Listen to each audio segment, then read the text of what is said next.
नमस्कार आदाब साथियों, आप सभी का एक बार फिर से मेरे YouTube चैनल में बहुत बहुत स्वागत है। डैट सोनपुर सारण द्वारा गणित का शिक्षा शास्त्र से संबंधित एक महत्वपूर्ण कोर्स लॉन्च किया गया है, जिसे सारण जिले के अंतर्गत सभी शिक्षकों को यह कोर्स करना अनिवार्य है। इस कोर्स में आप कैसे नामांकन लेंगे, इस कोर्स की अंतिम तिथि क्या है, साथ ही इस कोर्स के अंतर्गत विभिन्न गतिविधियों और अंतिम प्रश्नोत्तरी का आंसर क्या होगा, आज के इस वीडियो में आप डिटेल से जानेंगे। उससे पहले अगर आपने मेरे चैनल को अभी तक सब्सक्राइब नहीं किया है तो सब्सक्राइब जरूर करें, साथ ही बेल आइकन को दबाना बिल्कुल ना भूलें ताकि आने वाले हर एक वीडियो का आपको नोटिफिकेशन मिल सके। फेसबुक और इंस्टाग्राम के पेज को लाइक करें, ट्विटर पर हमें फॉलो करें। सारण जिले के शिक्षकों को इस कोर्स में नामांकन लेने से पहले सबसे पहले गूगल प्ले स्टोर में जाकर अपने दीक्षा ऐप को अपडेट कर लेना होगा। जब आप अपडेट कर चुके होंगे तो उसके पश्चात आप प्रोफाइल वाले सेक्शन में जाकर सबसे पहले अपने जिले को चेक कर लेंगे। अगर आपका जिला सारण होगा तो आपको प्रोफाइल अपडेट करने की ज़रूरत नहीं है।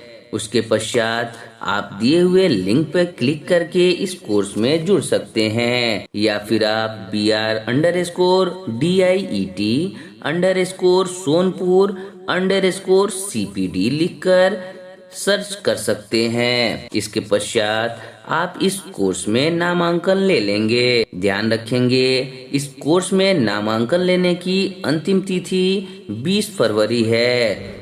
20 फरवरी के पश्चात आप इस कोर्स में नामांकन नहीं ले पाएंगे। साथ ही इस कोर्स को समाप्त करने की अंतिम तिथि 28 फरवरी है।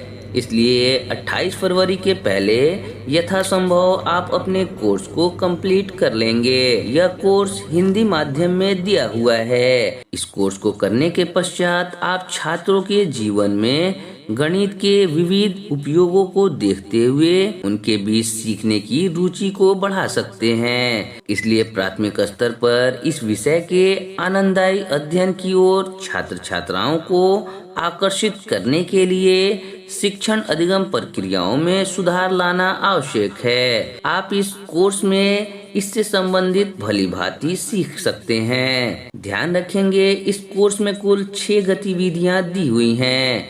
इन सभी 6 गतिविधियों को आपको कंप्लीट करनी है। उसके पश्चात आपको अंतिम प्रश्नोत्तरी में 10 प्रश्न दिए होंगे। आपको इन 10 प्रश्नों का आंसर देने के पश्चात 7 दिनों के अंदर आपको इसका सर्टिफिकेट मिल जाएगा।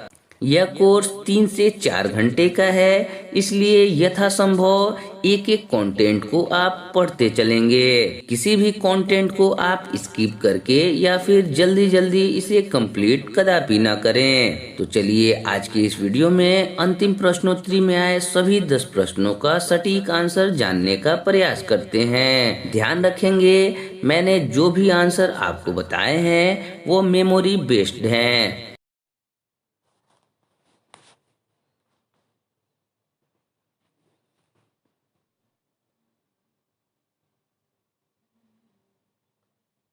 पहला प्रश्न है, इनमें से किसी गणित को आनंददायी बनाने की ज़रूरत नहीं है। तो इसका जो सटीक आंसर है वो है केवल समस्याओं के बारे में छात्रों को बताना। आप इस पे क्लिक करके अगले प्रश्न की तरफ बढ़ेंगे। दूसरा प्रश्न है, व्यंजक x+2 है। तो इसका जो सटीक आंसर है वो है किसी ज्ञात और अज्ञात संख्या के बीच में संबंध।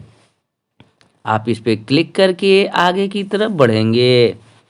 तीसरा प्रश्न है, निम्नलिखित में से कौन सा विकल्प सही नहीं है। गणित सिखाने में खेल का उपयोग किया जाता है। तो इसका जो सटीक आंसर है वो है बच्चों की ऊर्जा और समय की बर्बादी के लिए। आप इस पे क्लिक करेंगे और अगले प्रश्न की तरफ बढ़ेंगे। चौथा प्रश्न है, संदर्भों पर विचार करें। एक पेड़ के नीचे खड़ा एक आदमी अपने बाईं ओर 15 मीटर चलता है और उसी स्थान से एक व्यक्ति दाईं ओर 20 मीटर की दूरी पर चलता है। ओनी और शुभम 5 मंजिला इमारत की तीसरी मंजिल पर खड़े हैं। ओनी चौथी मंजिल की ओर 15 कदम ऊपर जाती है और शुभम 15 कदम नीचे दूसरी मंजिल की ओर जाता है। सविता ने बैंक से 10,000 रुपये निकाले और रमन्ना ने बैंक में 5,000 रुपये जमा किए। तो इस तरह के प्रश्न पूर्णांक वाले होते हैं, इसलिए पूर्णांक पे आप क्लिक करेंगे और अगले प्रश्न की तरफ बढ़ेंगे। 5वां प्रश्न है, इनमें से कौन सा बयान सही नहीं है? गणित की पढ़ाई करते समय बच्चे सीखते हैं। तो इसका जो सटीक आंसर है वो है गणितीय बयानों को याद करना। आप इस पे क्लिक करेंगे और आगे की तरफ बढ़ेंगे। 6ठा प्रश्न है, गणित कक्षा में बच्चों को। तो इसका जो सटीक आंसर है वो है गणितीय अवधारणाओं के बारे में उनके विचारों को पेश करते हैं और चर्चा करना चाहिए। आप इस पे क्लिक करेंगे और अगले प्रश्न की तरफ बढ़ेंगे। 7वां प्रश्न है, एक प्रासंगिक स्थिति पर काम करते हुए छात्र से उम्मीद है। तो इसका जो सटीक आंसर है वो है इनमें शामिल गणितीय सिद्धांत की पहचान करें। आप इस पे क्लिक करेंगे और आगे की तरफ बढ़ेंगे। 8वां प्रश्न है, गणित में की गई गतिविधियां। तो इसका जो सही और सटीक आंसर है वो है छात्रों को खुशी से गणित की अवधारणाओं को ढूंढने के योग बनाती है। आप इस पे क्लिक करेंगे और अगले प्रश्न की तरफ बढ़ेंगे। 9वां प्रश्न है, प्राथमिक स्तर पर गणित सीखने के मूल्यांकन के लिए इस पर ध्यान दिया जाना चाहिए। तो इसका जो सटीक आंसर है वो है बच्चे कैसे सीखते हैं। आप इस पे क्लिक करेंगे और 10वें प्रश्न की तरफ बढ़ेंगे। 10वां और आखिरी प्रश्न है, गणित यह विकसित करने में मदद नहीं करता है। तो इसका जो सटीक आंसर है वो है शारीरिक शक्ति। आप इस पे क्लिक करेंगे तो आप देखेंगे कि टोटल क्वेश्चन 10 थे, जिसमें आपने 10 प्रश्न का आंसर दिया है। कोई भी प्रश्न आपने स्किप नहीं किया है। जैसे ही आप सबमिट करेंगे तो आप देखेंगे कि आपके सभी आंसर बिल्कुल सही हैं। इस तरह से इस कोर्स में आप 10 अंक प्राप्त कर सकते हैं।